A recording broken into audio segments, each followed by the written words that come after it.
The human mind, the most amazing natural wonder of the known universe, containing both creative, logical, conscious and unconscious capabilities that make it possible to survive the world in which we live. From the mind of each and every one of us springs forth ideas which plant themselves in the minds of others, which spawn even more ideas, creating an environment that feeds us and allows the race we call human to grow physically, spiritually, and emotionally. The ability to capture these fleeting thoughts we call ideas and convert them into physical realities has been compared to putting lightning in a bottle. The need to generate that spark brings people together with the hope of conquering old problems with new ideas through the exponential power of group thinking. Group thinking, which has been described by many as a brainstorm. Welcome to Brainstorm, the live internet TV show where we discuss old problems, look at new ideas to create amazing solutions. With your host, recording and live engineer Al Burroughs. His guest, radio personality and production expert Mitch Faulkner.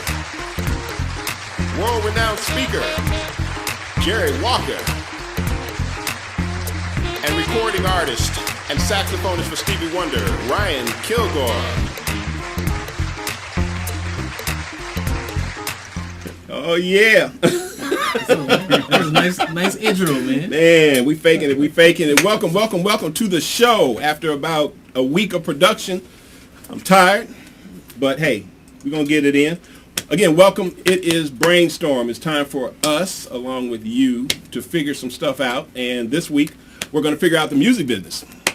Sounds like fun, right? Yeah, absolutely. I mean, did I have to fix the thing that's most broken in this country outside of healthcare?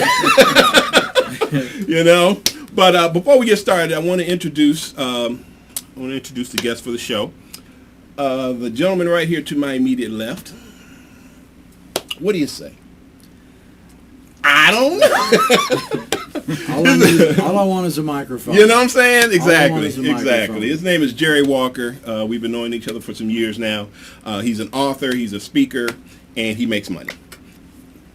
I don't think there's anything else. Is there anything else? I don't think there is anything else. And he recently got married. Congratulations. March 16th. Congratulations. Married Denise Buchanan, trying to make an honest woman out of her, but I believe she's going to make an honest man out of me first. I heard that. Okay. Next to him, we've got none other than an Atlanta icon. I mean, it's, I'm just glad I can call the brother up and he'll show up. You know what I'm saying? Because I know some people would love to have him show up, But, hey, it's Mitch Faulkner. Mitch, hey, man, appreciate you coming out, man. Thank you very much. Good to be here. He's got all the answers.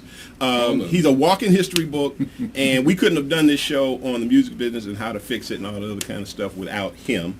And then also, we've got on the end there none other than our recording artist, and he's just a cat right now. His name is Ryan Kilgore. If you don't know him, you better recognize, okay? Because this is the cat you need to know. Good to be here. Man, appreciate having you. We've got a lot of different stuff. We got Barry DJ Sermons in the chat room. Go ahead and type your name and your city in the chat room so we know who you are and where you are. And this is going to be a conversation not with just us, but we also want you to get involved and tell us what you think about what's going on. Okay. My whole thing was, like I said, I tried to put together something where we could sit down and we could talk about the music business. You've been in the music business a while. You've been in the music business, obviously. I know I have. And then I wanted to bring you in as an author because, it's copyrighted material. It's intellectual property. And right now, everybody is just everywhere. Yeah, everybody's everywhere. Okay. So what I'm going to do, the first thing I wanted to do was I actually wanted to play a video that I found online. I found 4 videos online, and we're going to be playing them in different spots throughout the show, okay? And this hopefully will get things going so you kind of understand where things are, or at least get an idea of where things are. And then maybe we can start bouncing some ideas around. I've got some weak ideas. They've got all the strong ideas, and hopefully between the weak and the strong, we can put something together and get something that will work. Okay, so check this first video out, all right? This Victrola produced state-of-the-art audio back in the day. Fast forward to today, you'll find purveyors of sound systems of every sort presenting their wares and saying, now hear this. Our cover story is reported now by John Blackstone. This morning, we're showcasing the very latest in high-end audio technology. Yes, vinyl long-playing records, introduced back in 1930, are still state-of-the-art. That is, if you play them on a $50,000 Brinkmann balanced turntable.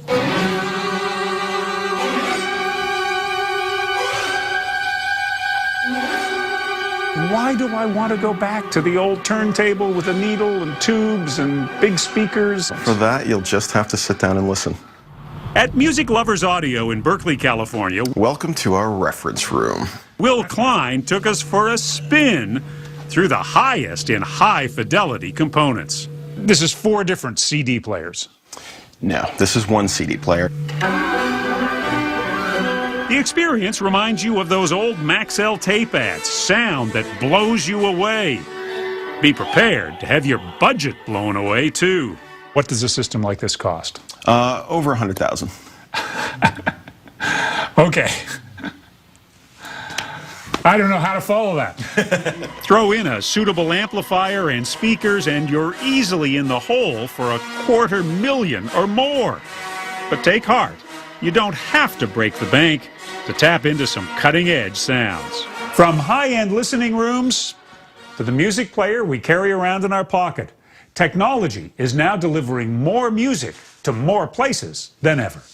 We're very close to a future where just about every recorded song that we know of is just a couple clicks away on your phone. Doesn't matter how big a record collection you might have at home, what's in your pocket is going to be bigger. It should be bigger. All that data still will exist in big cloud servers. Your phone is going to be your window into basically all of music.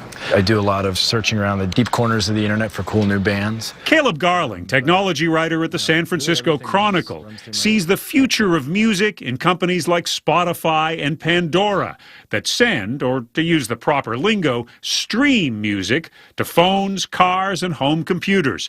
There are inexpensive subscriptions for sale, but most listeners choose to pay nothing and endure a steady stream of ads in exchange for free music.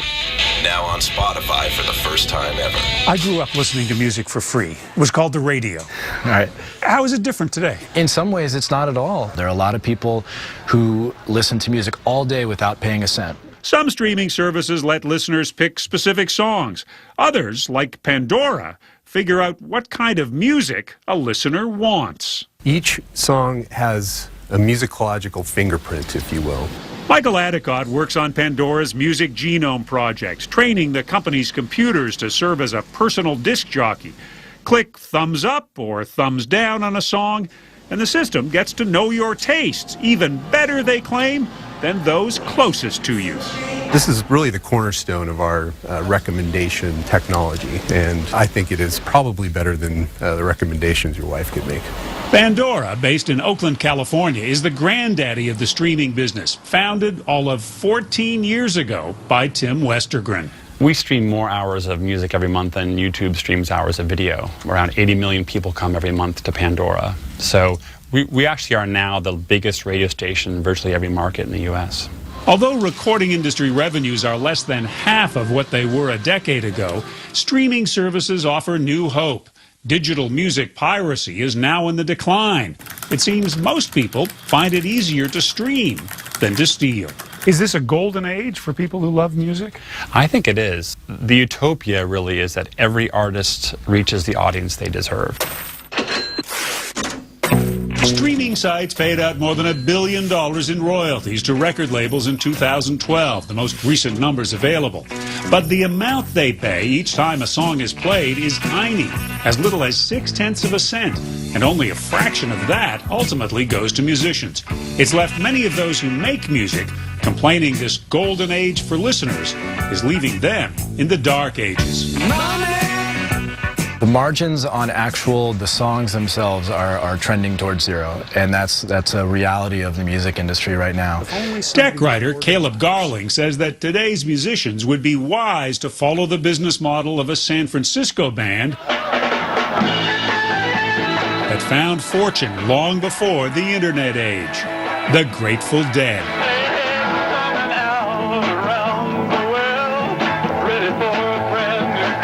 The Dead encouraged their tie-dyed fans to record concerts and trade tapes. Others in the music business considered that stealing. A lot of people like to joke that maybe the Grateful Dead was the first social media band because they allowed people to record their shows, and that was viral marketing for their shows and for their merchandise. It helped create those loyal fans known as Deadheads who crowded into shows. Over 3 decades, the Grateful Dead had only one top 10 hit. But at their peak, they took in 50 million or more a year from performing live.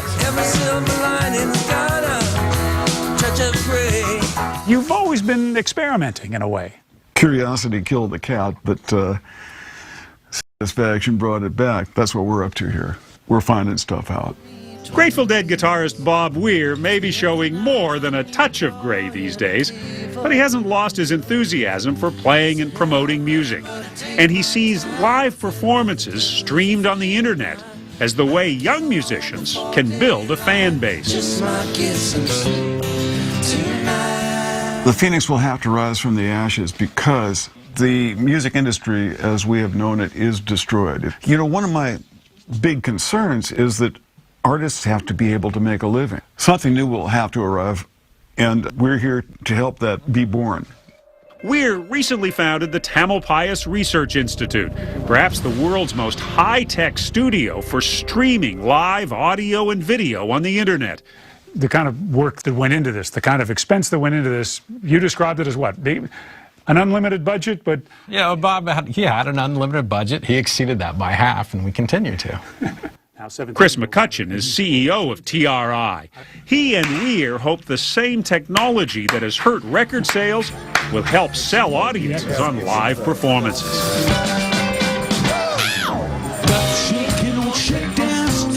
As much as the music business is changing, one thing is certain. People are going to need music, so that need is not going to go away. I would love to see the best and the brightest starting to come back to the arts. And one of the ways of doing that is to make it both aesthetically and financially rewarding. For listeners, of course, music is its own reward, no matter how it reaches your ears.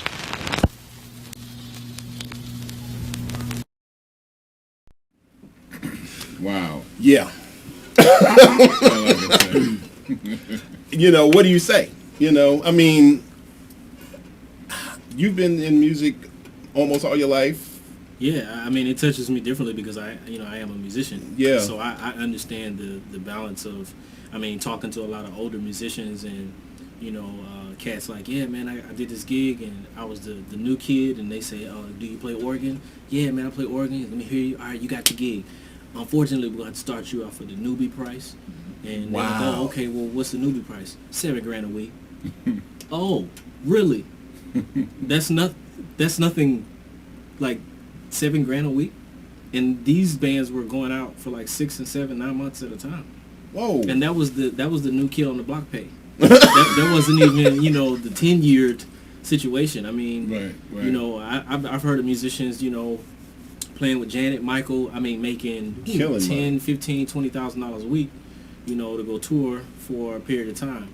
And I think the technology in terms of DJs, the things like the MPC and all these things that are great, from a technology standpoint, it's great that you can mimic a drum or mimic an organ or whatever, but it cuts out the live person. Yeah. And anytime you want to make any changes, if that computer shuts down, your show is over with. Yeah. But that's diminished the value of musicians. And so instead of us playing for, stadiums, we're fighting over Apache, or we're fighting over $290, or to get $150, or to get $75 for some people. And I'm actually in the process of trying to start a movement now with musicians, starting here in Atlanta, where we have times where we don't play.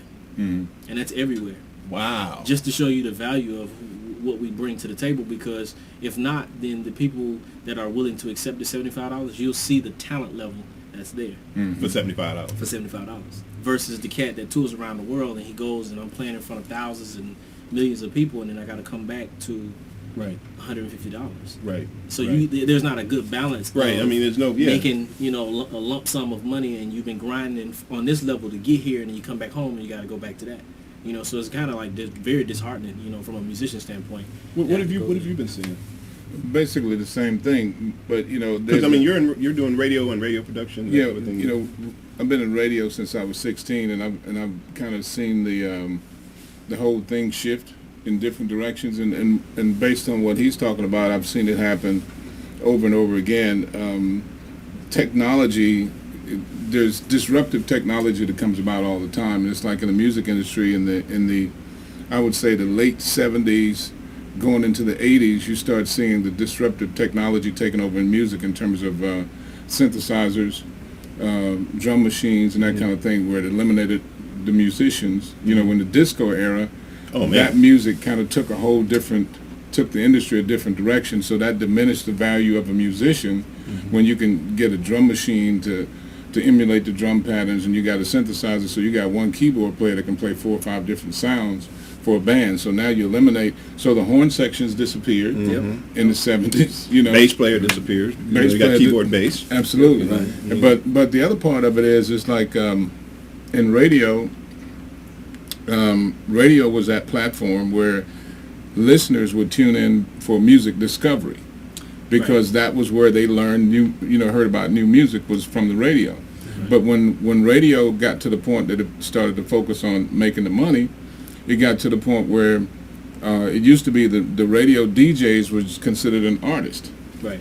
In terms of what they do. So when you come on the air, what you played was different from what I played, and vice versa. But when the radio station said, "Hey, if we get one guy to program the whole station, then we can make money," and then that's when it got to the point where you can do the cookie cutter thing. So there's no way that I should be able to go to Chicago and drive from Chicago to Los Angeles and hear the same 35 records. It's not musically sound, because Chicago was the hotbed for house music back in the day, and so that was their indigenous sound. Miami got their indigenous sound, and so different areas, but you don't hear that bleeding through the radio now, and because of that, it has diminished the whole value of the whole music industry process.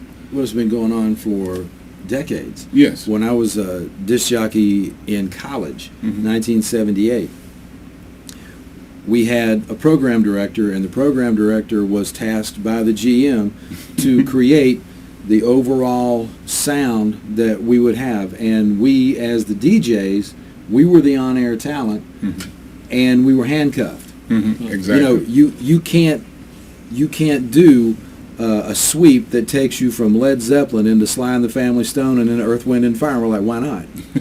That's why college radio became so important. These are some great tunes, and you can craft a great show. But they began to slice away originality, and that's one of the ways they were doing it. Right, and the other disruptive technology that came along was in the 80s when we got video on TV.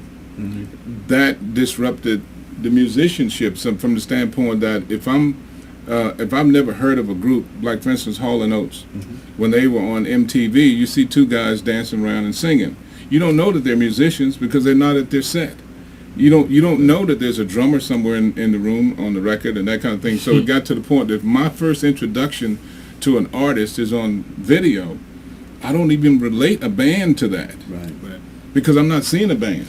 And the musicians that are behind the scenes that are actually making the sounds.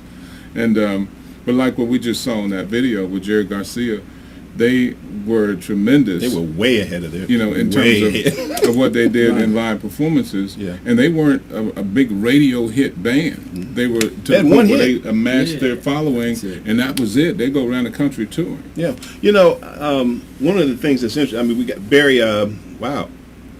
I'm sorry, Barry, I didn't see all. You got all that going on in the chat room. Let's see. He says, price fixing is always a good idea as Walmart, McDonald's, a dollar menu, but I think it may be illegal to calculate it. Calculate it that way. Yeah. I mean, that's the thing. I mean, And the interesting thing about disruptive technology, we go from, I remember 78 when I was growing up as a kid, okay, and then, you know, you got LPs and 45s. You went to what was after that? Cassettes? 8 tracks. Right, 8 tracks. Then you went to cassettes? Right. Okay, then after that, and you had all the little things in between, you know, and you know, DATs and all that didn't make it. Mini disc, and exactly, you know. But after you know, you got your cassettes, and then I remember you had the singles. Then you went to CDs. Okay, then you went to the downloads, and now you look at you got your streaming thing going on. And what's interesting is that you had whole companies that came and went with the technology shifts. Thing is that for the most part, the business model of the music business never really changed. Right. No. It didn't really get hit until we went to ones and zeros. Then everything just went upside down. You know. Exactly. But what's interesting was when I remember when all this started, I was thinking that, man, this is the opportunity of a lifetime if I'm a musician, because I'm thinking, man, because before it was like if you could be good and you could put out good stuff, but if the industry, I mean, how many times did the Beatles get turned down? How many times did Elvis get turned down? I mean, you got people who wound up being all that in a bag of chips, got turned down by the labels. In other words, you had people who were gatekeepers. And I looked at it and said, okay, well now if I put something out and people like it, I don't have anybody who's stopping me. So I looked at it as a golden opportunity. The problem I think that's happening is that now, how many records do you have? Physical? Yeah, physical records. Probably about 18. 18,000. No, 18. 18 vinyl LPs? Yeah, I've downsized. As a matter of fact, since the last time I was here. Yeah, because last time we talked. It was more than 18,000. I probably had 20, 30,000. But it just got to the point it was bulky and taking up a lot of space, and so I sold them to someone who could use them. There you go. And see, all that happened since the last time we talked. Since the last time we talked. Right. It's like, but every song I had, I still have digitally.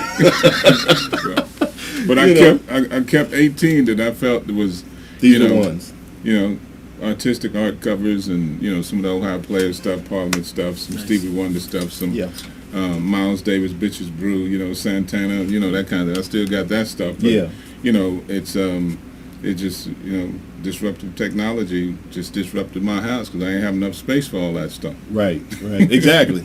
I mean, so the thing is that, you know, and one of the things we wanted to talk about, what I'm going to do is, during the show, I wanted to put a lot of this on the front end, but we kind of moved into some things. I do have different pieces. I got a piece on you, I got a piece on you, and I've got your books, because you know, we did your book cover and stuff like that. So, but what I want to do is I'm going to play yours first, Ryan. Okay. You being a musician, because really that's where a lot of this focus is right now. How do you eat? Because y'all got to create this stuff. You know, how do you eat? Because one thing that I'm doing with my record, I'm working on my record that'll be out this fall. And by the way, the music that you heard in the intro was Ryan's. So it's all, you know, musically it's all Ryan tonight. So well, I appreciate that. But one of the things that you know, a lot of musicians have been burnt. You know, I played on major artist record and never got credit. Wow. You know, I played on soundtracks and got credit, but you couldn't hear me. You know, so different things like that.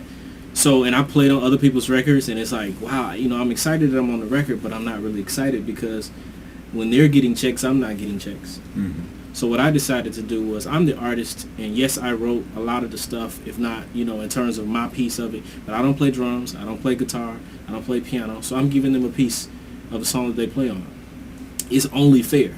Right. You know what I mean? Because then now the musicians, because I'm a musician, even though I'm an artist as a musician, you know what I mean? Like, they can be excited about the record that they're on, you know, versus me just saying, oh, okay, well, you know, I'm just going to do this record, let me give you $150 and, or thanks for the love or whatever. It's like, no, let's do this right. And I get a piece of every song as an artist. Right. You know what I mean? Right. But the musician, he may only play it on one song, but what if that song is a hit? It doesn't feel good to know the song you played on the drums, you play, you know, you play and you contributed, and you contributed, and nothing's coming back to you. And these people have families and all those kinds of things. So I think even things like that, you know, people may think I'm crazy or whatever, but that's just from my heart to want to be able to spread the love, so it's more of a celebration of this record. So 15 years from now, someone can say, "Oh, now I was on that record. That song right there is still feeding me." Right. Because, you know what I mean? Right. And I think the thing is what you're bringing to the table is part of why I wanted to do this tonight. Because like the guy was saying, there's got to be a solution somewhere. And a lot of times it happens organically. It happens inside the group who's being affected. They come up with ways of fixing the problems that they find themselves in. One they have to, like, you got to eat. So but like I said, I wanted to play it's just a piece from your I guess something I found on YouTube. Okay, and I want to talk about it after we get through watching it.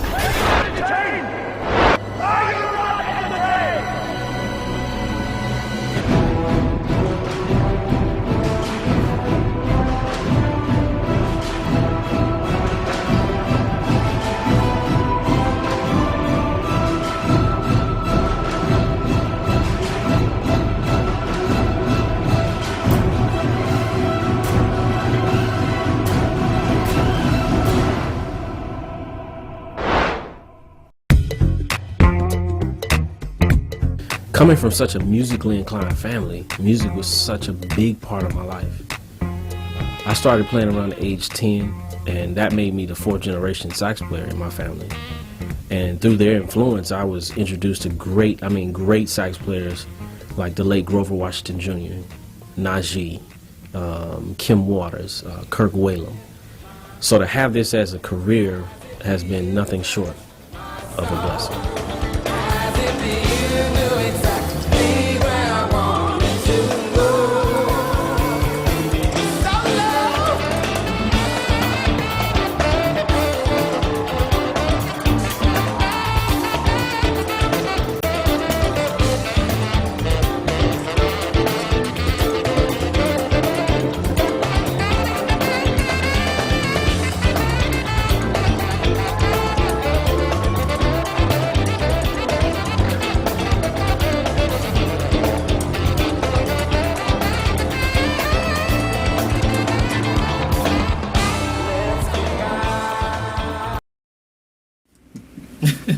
That's awesome. Man. Did y'all see that? Well, y'all paying attention. Y'all need to back that up and see that. I'm sitting over here next to the man. Tell me what's going on around this. No, it's a blessing. I mean, I get chills. When you're in those moments, sometimes you don't realize how big that is. And I've been with Stevie for 8 years, and it's amazing. I remember the first show. I remember going to the stage for the first time, asking God, am I supposed to be here? Is this a dream?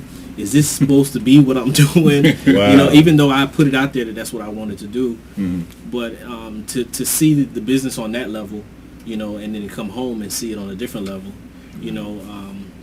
it's like, half a dozen, 6 in the other hand in a lot of cases. It's just a bigger model of what it looks like, and sometimes when people only see, 285, it's like, oh, okay, cool, that's all they see. But then when you get the opportunity to see both, and to see even in the middle, you have a different respect for, what we do. People like Nathan Watts, he's been with Stevie for almost 40 years, but the average person doesn't know who Nathan Watts is. They know his sound. Miyungo Jackson, he's been with him for 15 plus years. Dwight Adams, all these musicians that played in his band, they've been with him for 15 plus years, but you don't really know who I'm talking about. Right. And what's interesting was back in the day when you had CDs and you had the sleeves and all that kind of stuff, or records and you had the sleeves, you knew everybody in the band. Right. Man, I knew Paula DaCosta, and these were like the backup percussionists to Earth, Wind and Fire. Right. You knew that you cat. Knew who, it was important, and the artists now. I like what Justin Timberlake is doing. I like a certain artists that I like. I can tell that they're embracing their band and their dancers and the people that are around them. Giving them certain different type of platforms to be able to be exposed. But then you have some artists that don't want you to shine. You just there just to help me look good, and that's that. Yeah. But it kills the morale of the musicians. It also creates musicians to be more cutthroat when they shouldn't be. Yeah. Right. Music is a weapon. It's from a spiritual standpoint, it's a weapon. And to be able to infiltrate certain arenas. I could play the saxophone anywhere. At any point, at any time in this world, I can go anywhere and pull out my horn and play, and it's not a problem. When I was looking at you playing, man, I was thinking, man, I wonder how many hours he's had his mouth on that mouthpiece. Wow, that reed is worn out. Man, that's a great question. I've never thought about that. But you know, the other part, going back to what we said about disruptive technology, is that you said you started playing at 10. Yeah. And it's like, when you think about it, the music that young people see today, they don't see musicians, so they're not sitting at home saying, I want to be like that guy. Right. They're seeing guys walk around with a microphone holding their business, you know, rapping or whatnot, and that's the music of the youth. So they don't have the aspiration to become a musician because they've never seen a musician. Yeah. They've never experienced what a musician does. You know, it's like for us, I'm speaking for myself, when I was a teenager, every piece of music I listened to was live music. That's why I'm sitting here, 5 minutes, man, because I mean, you know, listening to Brass Construction, the horn section, Tower of Power, Earth, Wind, and Fire. I mean, every band, Ohio Players, everybody had a horn section. Yeah. So when you go to the show, you see 4 cats standing over here. You see a French horn. You know, you see a sax, you see a flute, tuba or something. Yeah, man, they over there and they hitting it on the one. You mesmerized it. The dude over here takes off with a bass solo, and you mesmerize the guy here takes off, and you sitting there like, when I saw Sugarfoot playing a double neck guitar. Yeah. I said, man, I want to be a guitar Ohio player for the people who didn't know. Yeah. I said, man, I want to be a guitar player. Yeah. That's what I want to do. Yeah. And I actually tried, but I wound up playing CDs and records. But it's interesting. I do a lot of career days and stuff in the schools, and when I initially started doing it, I was struggling because I'm like, man, you know, how do I get these kids' attention? And I would think about playing in my original music, but then I realized they didn't have a relationship with that. Mm-hmm. And on top of that, jazz is not promoted to a younger audience. Right. Mm-hmm. So I started the movement changing the face of jazz. Mm-hmm. So basically what that is changing the listener's face. Mm-hmm. But how do I do that? Because we don't have radio stations, because there are no jazz radio stations. Right. And jazz is my mama and grandmama in the music, so I'm not listening to the same thing my grandma and them listening to. Mm-hmm. So and what's interesting, what you said, when we grew up, your mother and your father and the kids, we all listen to the same music. Right. We all listen to the Jacksons, we all listen to the OJs, we all listen to the And I think that's by Temptations, design too, that aspect. But so when I go into class, I'm telling them about my story, who I am. This is what I did. I started off just like you, this and the other, and then I play for them. Mm-hmm. But then I'll play There Goes My Baby, Champagne Life, Pretty Girl Rock, stuff that they have a relationship with already. Yeah. But now you're listening to jazz because you heard it my way. Mm-hmm. Gotcha. And so now when it's time for me to come back, I mean, we're doing CD release parties in schools next fall. Wow. You know, that's the reason why I waited until the fall to release the record, because I wanted to be in conjunction with the kids. You know, because I gotta change. You know, so you a businessman. I'm checking you out. I mean, but you know, otherwise it's a dying art, and I feel like an endangered species. Yeah. Or I had to go over to Europe or go, you know, to Japan somewhere, and I'm like, wow, it started over here, but yet, anytime you ask a young person who names some jazz artists, they name somebody that's passed. They're dead. They're not even here, and that's fine. I mean, the Coltrane's, the Charlie Parkers, Dizzy, Miles, I love them all, but they're not alive. That's true. You know, so go to a concert where someone is actually alive and you can shake their hand and remember that, and tell your kids, man, I met Ryan Kilgore 20 years ago. Thing. Right. Yeah. So what does I got a question for Ryan and Mitch and for you, Al. So my question, as someone who's not in the music business but appreciates music, and like you, I was and the thing is, what's interesting about what you're asking or what you just said is that you wind up being the biggest part. Everybody's responding to people like you. You're not in the business, but you have an appreciation for music, and it's what you're doing that's actually changing our lives. So you know, that's what's so interesting. What does a record deal, you know, that old term of art, what does a record deal look like in 2014, Ryan? A lot of them are 360. A lot of them are 360 deals. As an independent artist, I mean, again, that's what I'm saying. You know, in terms of knowing the game, you know, knowing what type of situation you get into. But they want to rape you for everything. You do all the work, and we get a percentage of everything. And I mean, I've had management deals, or people present deals to me where they wanted 10% of merchandise. They want percentage of mechanical royalties. Everything. They want percentage of performance royalties. And I'm like, wow, you didn't write a song, you didn't write a lyric, you didn't play an instrument, you didn't do the photo shoot. I'm financially responsible for everything, but yet you get a percentage. Yeah. Right. But if you're hungry in the sense that you want anything, and you don't have a vision for your music, see, a lot of people get caught up in, I got talent, I got the look, and I'll do anything just to be famous. Famous is not what you're really trying to be. You're trying to touch lives. Right. And if music is a ministry, or if it's something that's important to you, that you're trying to touch people, because you don't know who you're touching. You know, this could be the next president of the United States that you just played for, and when he gets inaugurated, he's like, I need to find Ryan Kilgore to come play for my inauguration. You know, that was 20 years ago, 30 years ago when you did that.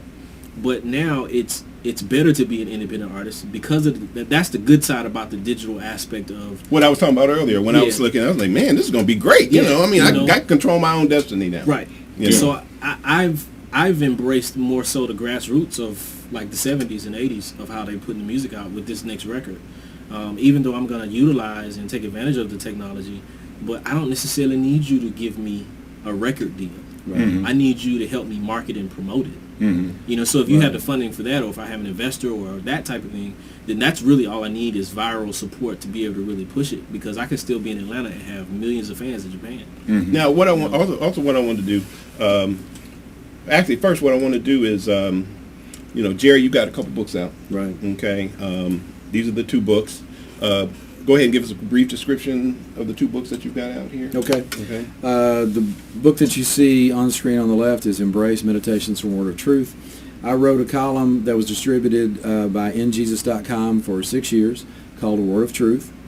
And Embrace is actually volume 1 of what will be a 10-volume run, where the meditations are really a look at the practical aspect of being a Christian and how very present the Bible is, and if we will walk that out, we will see God in our lives every day. The other book, Be Known for Your Deeds, is a roadmap, and what it maps out is destiny. God designed each one of us in a very, very special way. I mean, there's a reason why you play the saxophone. There's a passion there. The design meshes perfectly with the passion. Now, my design is that I've never met a stranger. I'm on a worldwide search, and I haven't found one yet. I can see you now, like 2 years old, like, yeah, I know you. Exactly. Mom and Dad, 5 years old. Tell everybody a joke. Right. You're right. Got the stage, yes. You know, so that's my design, that I'm fearless when it comes to that. My passion is encouraging people to be better than they've been and do more than they've done. Wow. You know, and so the two just, they're perfect. Together. You know, and you know, I look at you, Al. You bleed entertainment out of your pores. I mean, you know, if we'd have to mop up after you. You know? But you no know, matter what it is, but I mean, you embrace entertainment, every facet of it, whether it's television, whether it's music, whether it's movies, whether it's internet. You know, you're an internet TV mogul. You know, you are going to entertain, and you're going to find an outlet for that. You know. You know, I'm going to say something to that. I learned very early in life. And it's a rule I live by, and I think some of y'all may have heard me say it before, but when I learned a long time ago, if you do something today, you do it again tomorrow, you'll be better tomorrow than you are today. That means literally I can do anything I want to do. Right. All I have to do is be willing to pay the price.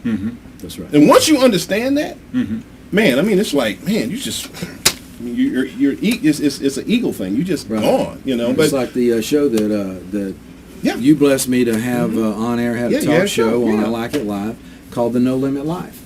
Once you embrace your design and what your passion is, and that you're walking in the destiny that God created you for, there's no limits.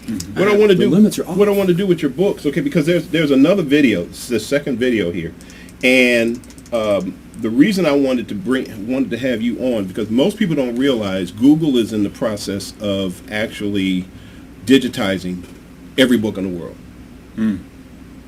And there's a big stink about the whole royalty issue and all this other kind of stuff. So one of the reasons I wanted to have you on, because I knew you had written the books, and I don't think a lot of authors realize that the whole digital disruption or technological disruption that's going on right now is not just affecting musicians. It's affecting anybody with intellectual property. Right. You know, and you as an author, I wanted to bring you on to represent them. So what I'm going to do is I'm going to play this second video, and they do have some stuff in this video about authors, and so along with the musician part. So pay attention to this. This gets into the money thing that you were talking about earlier in terms of that spread. Yeah. When you go out on the road, there's one thing. When you come home, there's another. Check this video out, man. The band Wolfpick is rehearsing for what they hope is their upcoming tour. We're on Wolf Records, which is a logo I created, and that's about the extent of it. So we get all the money from Spotify and our record sales. Streaming services like Spotify and Beats Music introduce consumers to new artists. It also allows bands to raise money. The music industry has traditionally been a superstar economy, where the top 1% gets most of the wealth, while the rest of the guys are barely paying the bills. But with the digital revolution, the world is being exposed to more and more artists. Now, recently, fans are starting to come in through Spotify first and just hear the audio, and then maybe find the video. While digital technology might be helping with exposure, it hasn't closed the income gap between the 1% and the 99% in the music business. So far, it hasn't particularly planned out because the royalties that Spotify and other services pay are, pennies.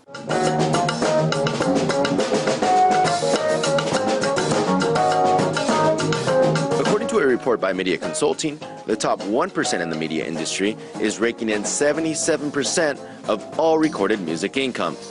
Part of the problem might be too many choices.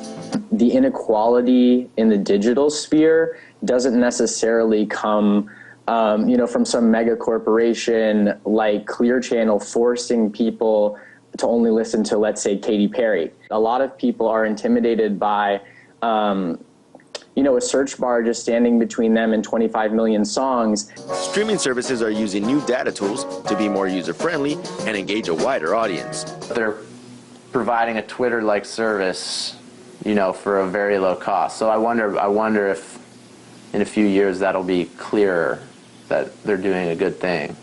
As new music services pop up, 99% of musicians will still struggle to find creative ways to rise to the top of the superstar music economy.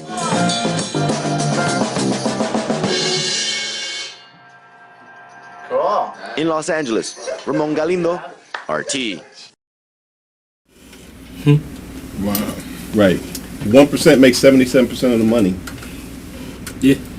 I mean, it's little things like, the one thing I try to encourage musicians or just people, period, is learning the business. Yeah. And learning those things. But there's a thing called a black hole. And it's all the royalties that don't get claimed. And then they slice it up at a certain point and they just disperse it back to the same. Like the digital royalties that are going to musicians now that musicians don't know anything about. Right. They don't know anything about it. And they're saying, oh, well, we're promoting it. No, you're not. Because all that money goes in and you just sits there. Yeah. Well, the other thing is, too, is that we don't, a lot of us don't know about ISRC codes. Exactly. Putting a fingerprint on your song so that you can keep up with it. It's 10,000 beautiful ones. The name, the beautiful one. Yeah, yeah. How do I know it's yours? What's interesting about that, what I feel is interesting about all of that, is that there was a time where record companies basically, they were taxed. They were going to do everything, but they were taxing you for it. But they were doing everything. Yeah.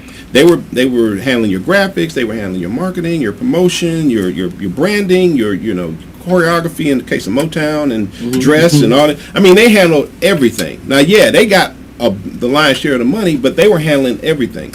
Now, since the record companies have basically been the part that they were handling is not really making any money, they're gone. They took whatever money. In the case of I have Richard Branson with Virgin, he took the money and ran. He got out before all this happened. But the interesting thing about it is that now artists who spent how many years playing sax?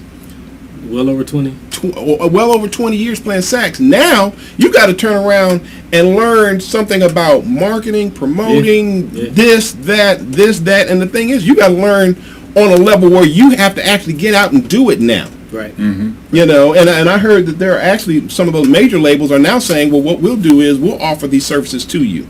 We're going to change our business model. This is what we're talking about here in terms of the whole metamorphosis and how do we change, what are we going to do about the music business to change it, and can it be fixed?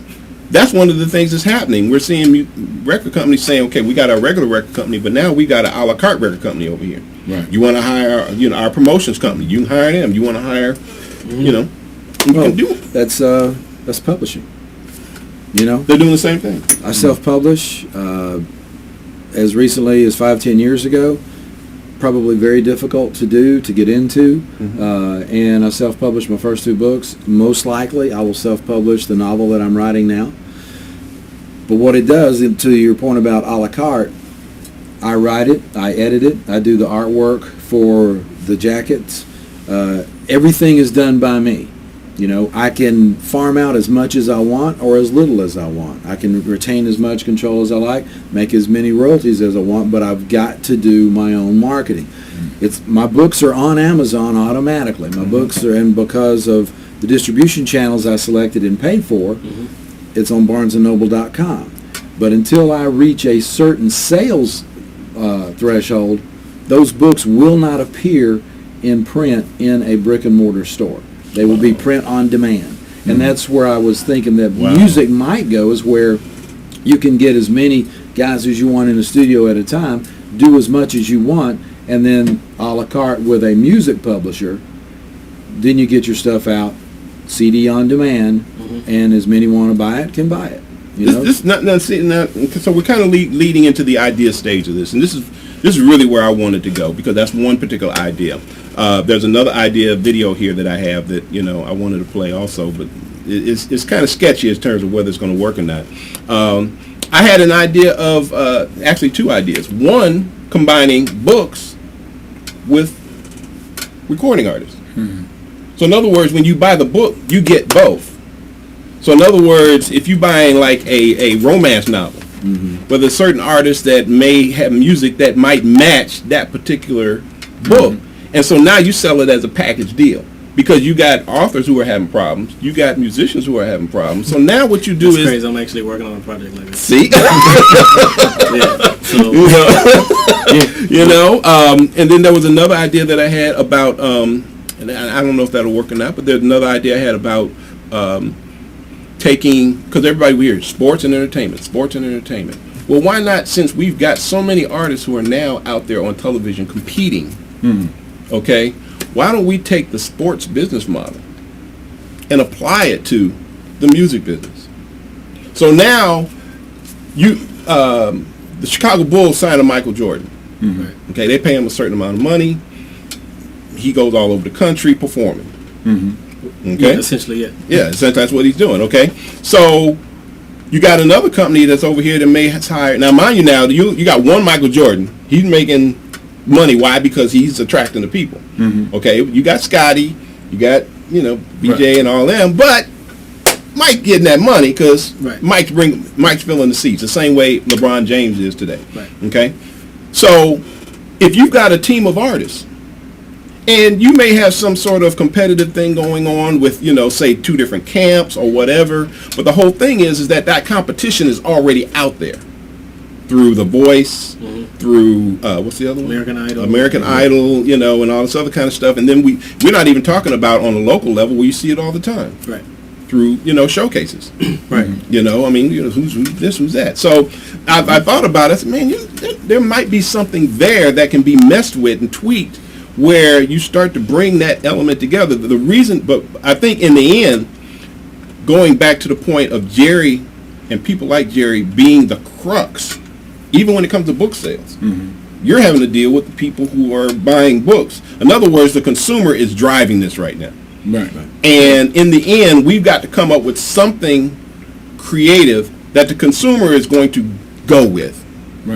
That in the end is what's going to have to happen, because they're the one. If they don't spend the money, we don't make the money. Right now, they'll go see a concert, but the thing, just to kind of get to what Jerry and Ron are talking about, the problem we have in radio is that we don't have a feeder source for new listeners. And let me explain to you what that means. Wow, really? It's like, think about this. It's true. I got a 20-year-old son, my youngest son, and the cell phone has always been in his life. Always. He's never picked up the phone and dialed it with a finger. He never did the touch tone thing. Even the phone in the house was cordless when he was a kid.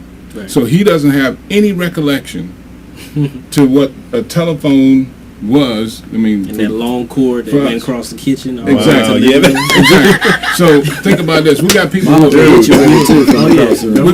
been driving cars, and they've never been able to go to the gas station and somebody come out and pump the gas and check the oil in the car. That's right. So now think about this. In radio, we've got people that have never listened to radio, but they consume music every day.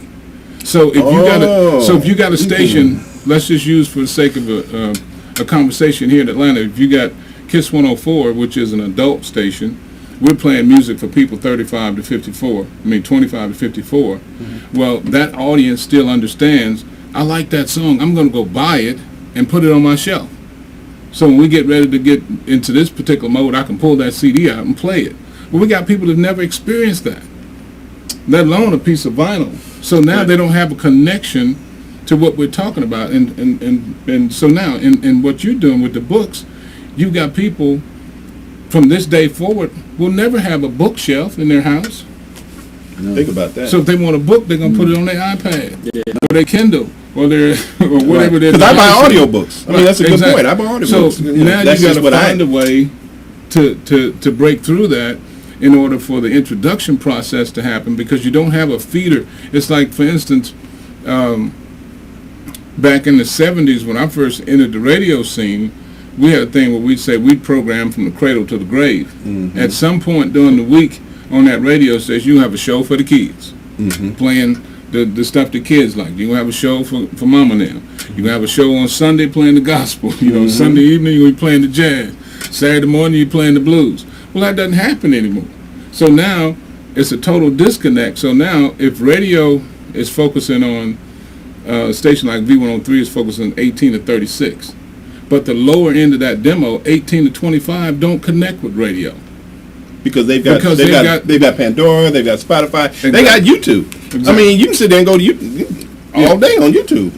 Create your favorites. But now to go back to Mr. Kilgore here, in terms of exposing himself, he's got the right idea in terms of getting into the grassroots aspect of it, because you have to build a fan base and then have that become viral, just like what they did with Jerry Garcia and the Grateful Dead back in the day. Right, and the same thing with you with the books.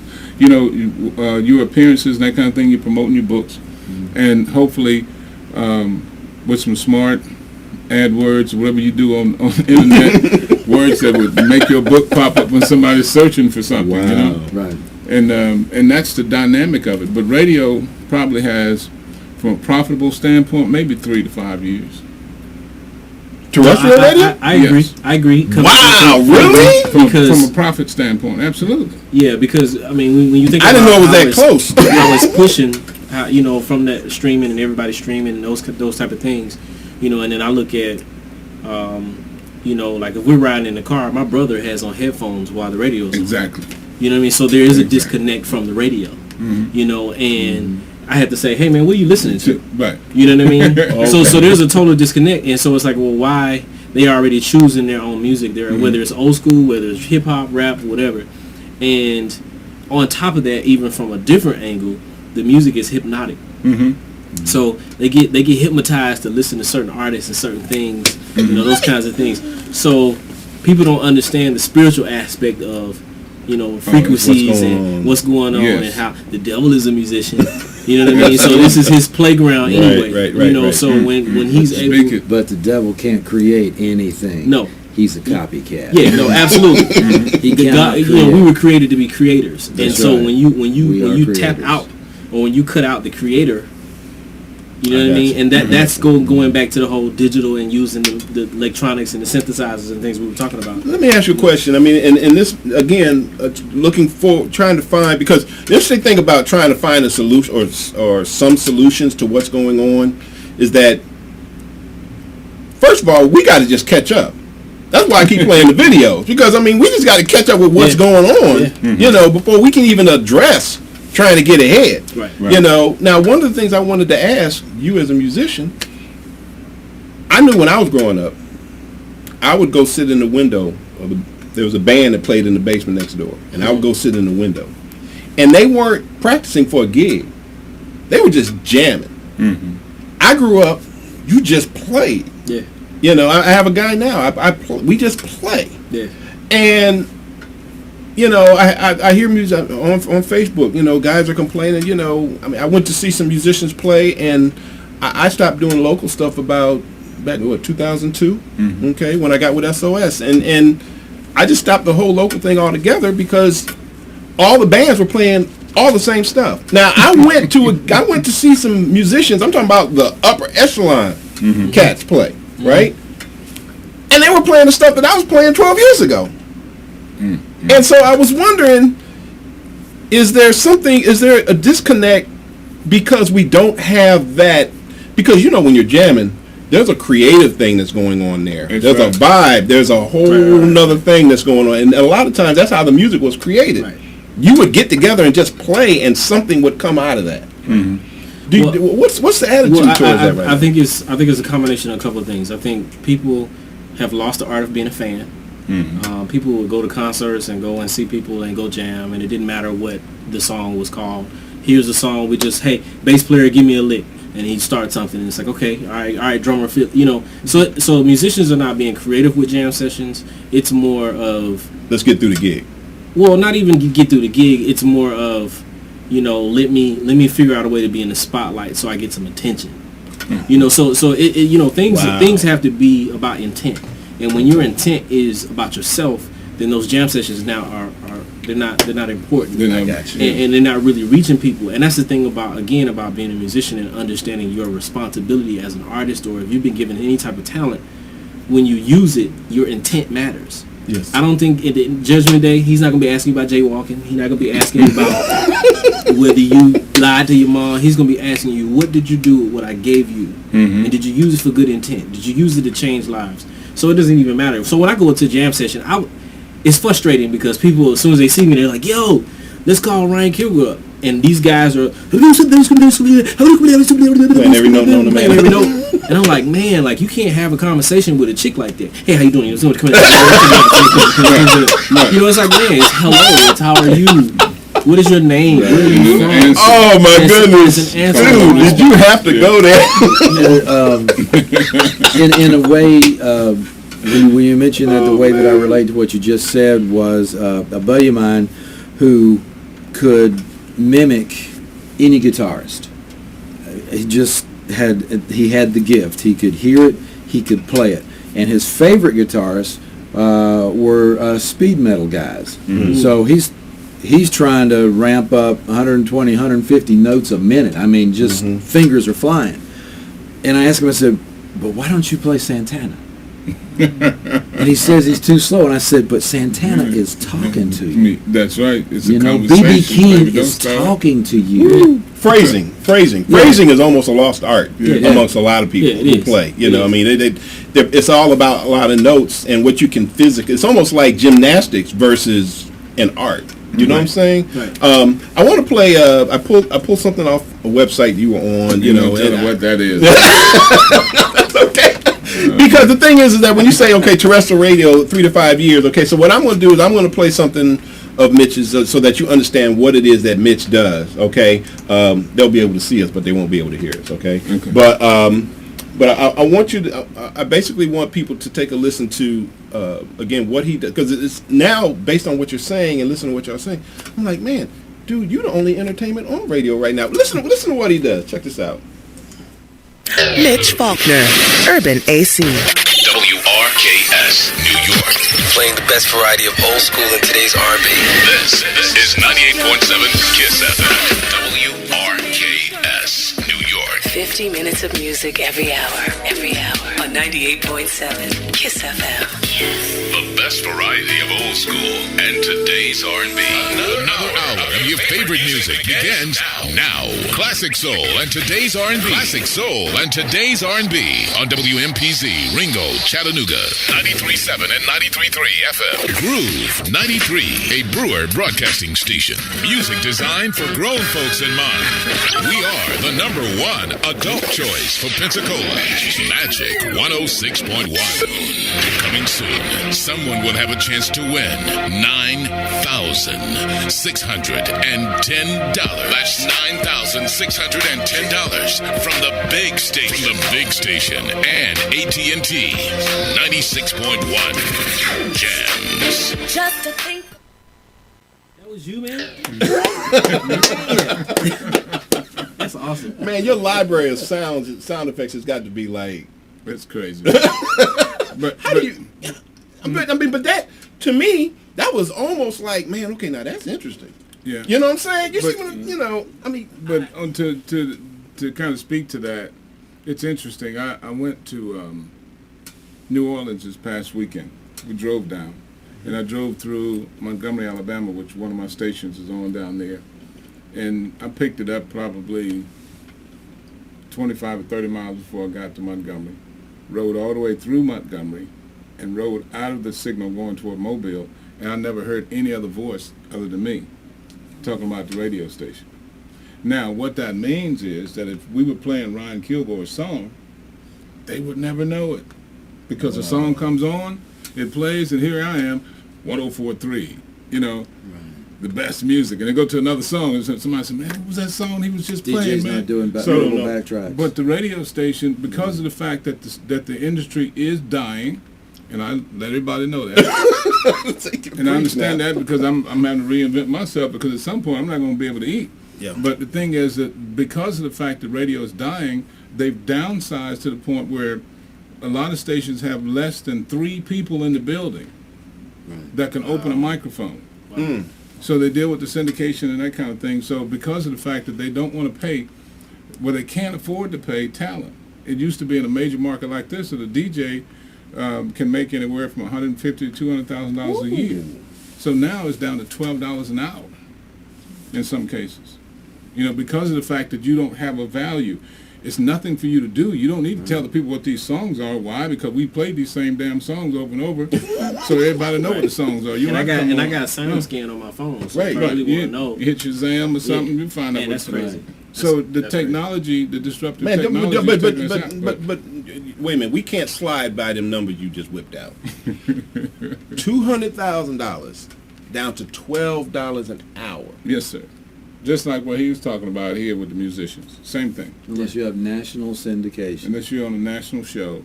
And some of the local guys that have enough tenacity to stay in the marketplace long enough to build themselves up can ramp up to maybe 100,000. There's very, very few top 10 markets now where a full-time DJ is getting 6 figures. Wow. Because your level of importance has diminished. Yeah. I got one more video I'm gonna play. Okay, I got one more video I'm gonna play. I know I'm playing a lot of videos, but I mean I found out so much stuff online. Now, what we're gonna do is we're gonna get into this idea thing. I found this online. It's an idea for musicians because again, we've got this thing going on. You've got people who are consuming more music. I probably got more music on my cell phone than I ever could carry. In real, okay, exactly, okay. And then we're not even talking about the whole streaming side, because literally, like the guy said earlier, there's going to be a couple of clicks, and you can get any song ever recorded ever in a couple of clicks. So, what I did was when I found this, I thought it was interesting. There's some holes in it. That's what happens when you brainstorming. You find holes, but I like their thinking. Okay, so check this video out. See what you think.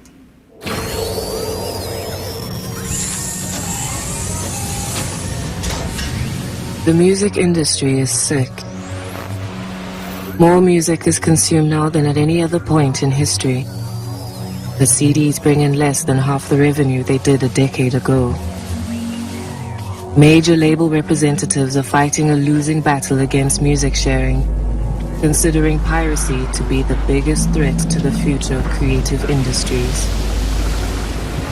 They attempt to halt the viral spread of music through restrictive licensing. Fan-made videos, cover versions, and remixes are removed from the internet for copyright infringement. These artificial limits cut off millions of potential fans, leaving them in the dark. You cannot solve a problem with the same thinking that created it. Meet the 2 most important people in the music industry: the artist and the fan. Airborne creates a direct connection between the two. For $1 a month, a fan can become a carrier, supporting the artist they love. For the artist, this means a stable and predictable revenue stream, needing only 1,658 carriers to earn the U.S. minimum wage.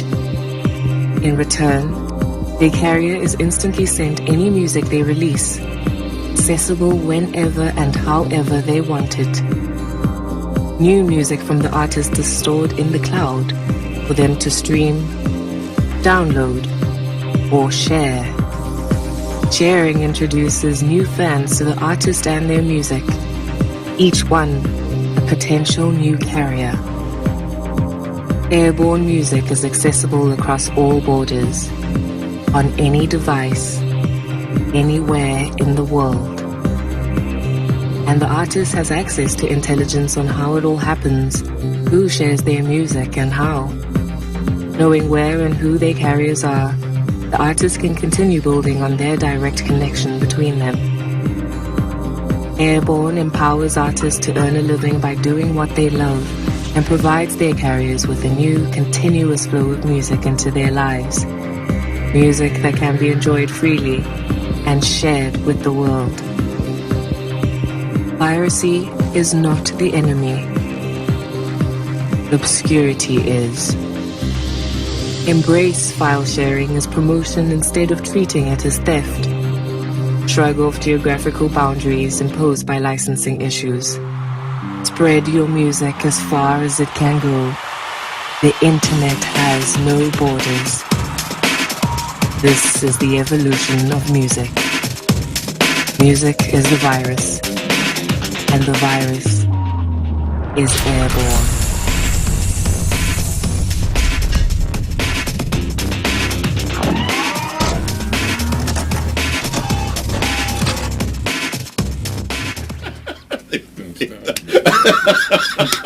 Leave it to Jerry. You see where I'm going with this? Yeah. You know what I'm saying? Okay, that's a very well done piece of marketing. I mean, it's you know, it's got and that's the key, the marketing piece, because you can come up with an innovative idea, but if you can't, you know, voice or market or put it out there in a way where people get it, it will die on the vine. Now, I like, obviously, the $1 a month. I mean, if you got a fan base that's willing to pay you $1 a month, you know, and you know, you got what, 7 billion people on the planet, and like they said, you don't have to have a whole lot of people in order for you just to make minimum wage. Right. But the thing is that it's residual money that's coming in every month. The question Ryan and I had during the video was, how much does Airborne keep, and how much does the artist get? Right. That's one thing. That's and the key. where's the money? And where's the money kept, and how is it distributed? But I'll tell you the other thing that Internet got with me. no borders is going to have some limits there when currency starts flowing. Right. But the other thing was that I thought about was, okay, let's just say that I go to Airborne, okay, and you're on Airborne, and you're out performing, and you're saying, hey, you can hook up with me for $1. One of the things that's got to happen is that you got to have a steady flow of music, because these people are not going to keep paying money, and you're not delivering. Yeah. So it's one of those situations where before I even started, I had to have a catalog of new music ready, and figure out a way to slow feed them the music. You know what's interesting to me? Rather than doing albums, doing individual songs. It sounds like to me, I could be wrong, but it sounds like to me that as an author, as a musician, and you say you're reinventing yourself, I'm reinventing myself some kind of way trying, but especially with you know, the two people who are creating this intellectual property, one of the things that I'm seeing is that I could be wrong, but I swear it sounds to me like people really got to do more work. Yes. Artists are going to have to start to work, because if you think of the way Stevie Wonder and that whole Motown crew had to work, they worked every day. On their craft, and they wasn't playing. I mean, they were working because that's what they had to do in order to do their thing. And then even some artists that go in and get signed, a lot of times your rock acts and stuff like that, they're like on the road, they're gigging, they're in the Volkswagen, and they got a whole PA system behind them, you know, and they're going from city to city. You think about Dave Matthews. Dave Matthews, you know, he's a great example. Still gigging, you know, but he created such a following before, you know, you got a guy, who's that guy that was at the Grammys who they didn't even know who he was. Oh, they won the Grammy. He won the Grammy. The Grammy people didn't know who he was. Yeah, he got nominated. So my point is that it sounds like to me that the work that used to be done back in the day to make it in the music business is now coming full circle. Because they're saying, we got a system to get you the money. Mm-hmm. Right. I mean, you know. And you got a gig. Yeah. You got to work. You got to work. And, you know, the grassroots, like I said, I mean, some formulas never have been broken. That's true. You know, mouth to mouth, word of mouth. Yeah. You know, promotion, that will never stop working. You know what I mean? Yeah. So if someone else, if I'm listening to a song and, you know, I got my headphones on, no. What you listening to, man? I mean, what you got the ugly face, right? Check this out. You know what I mean? Then you're gonna automatically be like, just from seeing me be into it, it's gonna make you feel that pulse. And a lot of artists are not willing to create that pulse. They want someone else to do it for them. Mm-hmm. And I've embraced that aspect of it. And because I'm watching it work, like I said, when I go into the schools, and even some other ideas that I've had, you know, with this record, you know, to say, well, how do I get? Because again, you know, from a jazz musician standpoint, you know, I'm an endangered species. Yeah. So how do I create something when I don't have a major budget? Yeah, I play with an icon, but Ryan Kilgore, the artist, doesn't have, you know, millions of dollars behind him to say, oh, let me put $100,000 into marketing and promoting just on ads alone across the country, or a MARTA bus, or this place or that place. I don't have that. Right. You know, and if I sat around and waited on that to happen, then, you know, 10, 15, 20 years would go by. So how do guys get, you know, you have to learn about intellectual property is the first thing, you know, and understanding how that works. And as well as not be afraid to put your music out. You know, a lot of musicians or producers think it's cool because I got 1,000 songs. But if no one's ever heard the song, then it doesn't even matter. Mm-hmm. You know what I mean? So in essence, that from that standpoint actually could work for people that have those catalogs. Right. You know. The other thing I was looking at with this was, you got a person who's paying $1 a month to Ryan Kilgore. He's paying, you know, $1 a month to, you know, to Bobby, paying $1 a month, you know. So sooner or later, because these online streaming services are like what, maybe $9, $10 a month. Mm-hmm. Okay, so you're paying $1 here, $1 here. Sooner or later, it gets to be $20, $30, you know, to have a direct connect to these artists. And you're getting the same music that technically you can just go on the streaming service and type in Ryan Kilgore and just get whatever. If he's got something new, I get it, right. You know. So I see what they were doing. It's almost like half of it is the business and the other half is charity. Mm-hmm. You know, I'm supporting the artist because the artist needs supporting in order to do what they, and I understand that. And so I'm going to put this dollar in. You know, but again, you got 7 billion people on the planet, so I mean, it ain't like you got to get all 7 billion. You know, Groupon has 77 million subscribers, right? And on average per month, they spend $1.25. That grosses them $4 billion annually. Woo. Right. Here's a novel idea. Give me $20 of your money, and as a consumer. No, just as a friend. Okay. And tell me to hold it for 10 minutes. Mm-hmm. And then when you want it back, you give me $2.50. I'll give you your $10 back. I like the fact that you got 20 and gave me back 10. Yeah, that went way over my head. Okay, now let me put it on the ground. Yeah, please, because when you go, I thought I was big about this now. When you go to the ATM, okay, to get your money back, okay, they charge you $2.50 to get your own money. money. Yeah, that's right. And then you're going to get charged double if you're not using the ATM that's indigenous to your bank.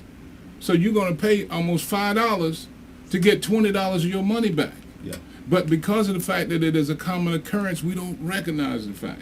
Right. Because you think about how many times you use the ATM. Right.